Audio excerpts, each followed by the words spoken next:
বন্ধুরা, আমি একটু হচ্ছে ইঁচড় রান্না করা। আমি ইঁচড়টাকে নুন হলুদ দিয়ে এটা সেদ্ধ করে ভেজে রেখে দিয়েছি। মাছটা ভাজা আছে।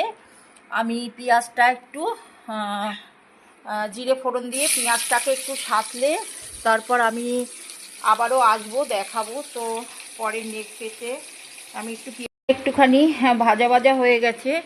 আমি দেব হচ্ছে টমেটো আর কাঁচা লঙ্কা, আর হচ্ছে দেব হচ্ছে রসুন একটু, আর এখানে ধনে জিরে আর নুন চিনি আর একটু দেবো হলুদ দিলাম, দিয়ে এটাকে একটু জল দিয়ে এটাকে ভালো করে কষিয়ে নেব, ঠিক আছে? তো আমি আবার এটা কষিয়ে নিই। আমি এবারে এটাকে কষানো হয়ে গেছে, তেল বেরিয়ে গেছে, এটা ভেজে রেখেছিলাম, এটা দিয়ে দিলাম।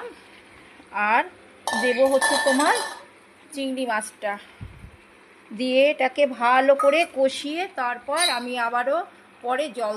তো এটা তো দেখছো তোমরা কষানো হয়ে গেছে। আমি এবারে একটু জল দেব, দিয়ে আমি এটা সেদ্ধ হবে। সেদ্ধ হলে আবার দেখতে পাচ্ছ তোমরা হয়ে গেছে। তো আমি এবারে হচ্ছে আমি গরম মশলা আগেই দিয়ে দিয়েছি, এবারে দিলাম একটু ধনেপাতা। তো রং হয়নি, আমি শুকনো লঙ্কা দিইনি, তো তার জন্য আমার এটা কমপ্লিট আজকের মতন। টাটা, বাই বাই, এবার নেক্সট ভিডিওতে আসছি।